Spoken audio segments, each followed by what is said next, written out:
क्योंकि अनुज आत्रे जी यहाँ पर हैं। बुढ़ा, आपने सुना कि गुणा जी क्या कह रहे थे। अनुज आत्रे जी आपकी पार्टी के नेता है लेकिन हटा दिए गए।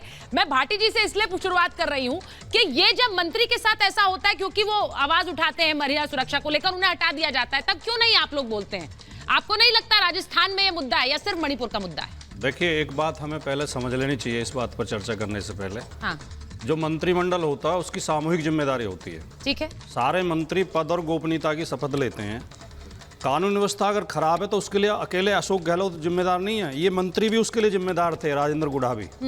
सरकार की सामूहिक जिम्मेदारी होती है। तो उन्होंने तो यही कहा कि गिरेबान में झांकना चाहिए हमें। मैं बता रहा हूँ। हाँ। और मंत्रिमंडल की जब शपथ लेते हैं भारत के संविधान की, पद और गोपनीयता की मैं शपथ लेता हूँ, उसका मतलब ये होता है कि सरकार की कोई बात बाहर नहीं कहूंगा। ठीक है कि ना?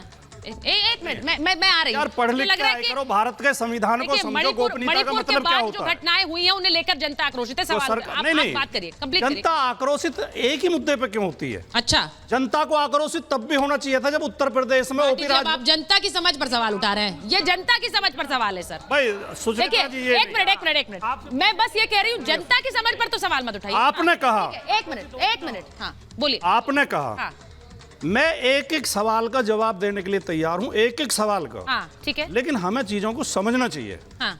उत्तर प्रदेश में ओम प्रकाश राजभर ने योगी आदित्यनाथ कैबिनेट के खिलाफ भी नहीं बोला था, केवल ये कहा था कि जो अति पिछड़े हैं उनको न्याय देने के लिए काम क्यों नहीं कर रही है सरकार, उन्हें बर्खास्त कर दिया गया था।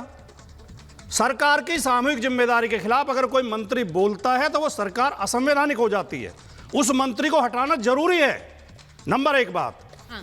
दूसरी बात, आज जो सबसे देश में एक ऐसी घटना हुई है जो दुनिया के इतिहास में कभी नहीं हुई, उसकी तुलना अगर हम दूसरी घटनाओं से करते हैं तो हम बहुत बड़े अपराधी हैं, हम उस अपराध का बचाव कर रहे हैं। एक सेकंड, मैं भाटी जी, आपने जो बात बोली, ये घटनाएं, कोई भी घटना जो इस तरह की घटती है, किसी महिलाओं को नग्न करके उसे घुमाया जाए, ऐसी घटनाएं देश के अलग अलग हिस्सों में घटी हैं, लेकिन तब भी मैं कहूंगी इनकी तुलना एक दूसरे से नहीं की जा सकती, क्योंकि किसी महिला की पीड़ा की तुलना आप दूसरी महिला की पीड़ा से नहीं कर सकते। तो भाटी जी ये तुलना की बात मत करिए, क्योंकि जो पीड़ा महिला महसूस कर रही है उसे आप नहीं समझ सकते और नहीं जान सकते हैं। मैं अनिला जी आपके बगल में, मेरे एक बात कंप्लीट करिए। जो बात आपको बीजेपी के लोगों से कहनी चाहिए थी, वो मुझसे कह रही हैं आप। मैं तो खुद यही बात कह रहा हूं। अनिला जी खड़ी हैं, मैं उनसे क्या सवाल पूछूंगी, आप नहीं जानते। आप थोड़ा सा समय तो बाद में कम दे देना आप मुझे।